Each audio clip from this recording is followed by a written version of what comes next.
Okay, we've got our recipe for chow chow. This is what you need. You need green tomatoes, cabbage, bell pepper, red and green, and onions. That's your basic chow chow vegetables. So we're going to chop the vegetables first, then we'll get our spices and our sugar and vinegar on the cooking, and that has to cook together. So this is probably going to hold approximately 100 jars if we have it almost full. Get started with cutting the cabbage. This is a family recipe that I got from Millard's grandmother, and I don't know how many generations it had been in the family.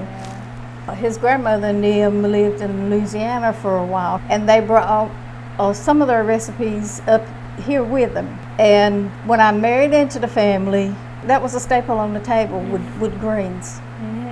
I mean, you didn't sit down with collard greens and mustard, sometimes peas and butter beans, and they were putting chow chow on it. So I tried it, and I just fell in love with it. As I fell in love with Millard's family, I fell in love with a lot of their family recipes. And this is the one that I kept and I carried on, and I'm hoping to carry it right on to the next generations.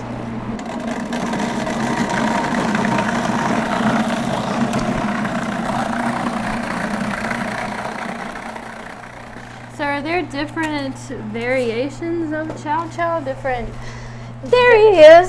is, and some people, their version of chow chow is ground up peppers with vinegar and sugar. I call that a pepper relish. I do what's available. So what kind of varieties are we using? Well, right now, the only thing we had on the farm was the Sakura tomato, which is a good producing tomato. It's a large cherry tomato. Great old-fashioned tomato taste. That's one of the reasons we grew it this year on the farm. But the cabbage and the bell pepper was purchased from the store. And anytime we purchase products from the store to make a value-added product, we have to keep labels for that product in case something comes up in the food safety realm. So we have to keep ourselves safe along with everybody else.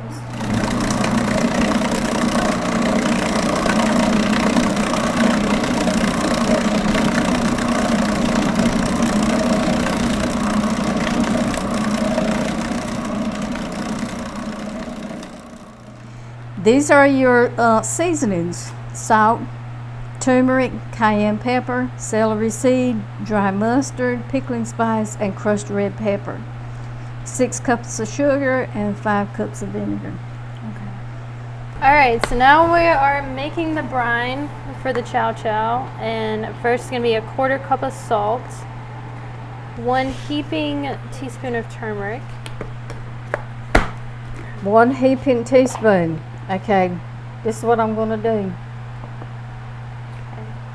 a little bit in, so a little bit in the package and a little bit in the brine itself. Yep. See, this is why you have to do it with someone, because you wouldn't know, reading the recipe, that you would want to have a little bit in the brine itself. And that's just my kick. Yeah, I like that. That's just my way that I do things. Right. Okay. That's our spice. And then we've got 5 cups of vinegar and 6 cups of sugar. You stand on this side. Come on this side. You mind? That'll clear your sinus. What does it take to take this from a small batch that you're doing in your kitchen to like scaling it up and trying to sell it, getting it certified, and all the packaging and the food safety steps that go along? When I first started making chow chow, I cut everything by hand with a knife. And that was, when I first started out, it was just for family.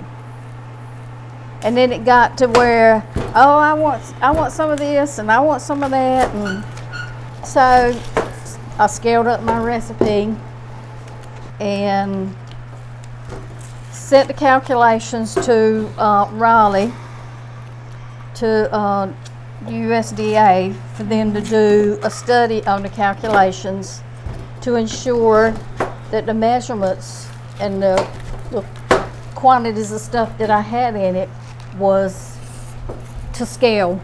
They sent me an email stating that I had to make some of the product and send it to them. And then they would test it, and it all passed. So from there, I got my state certification to sell to anybody.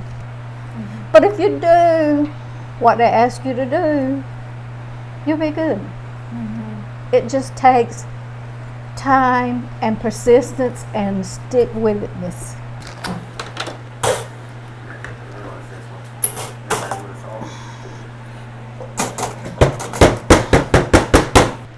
I'm ready to.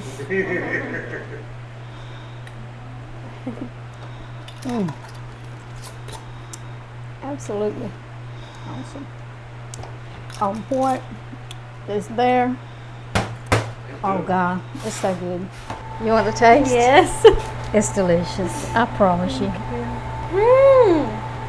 It's sweet. It's got all the flavors, like sweet, sour, slightly spicy, but it's like a combination of the texture of like sweet and sour.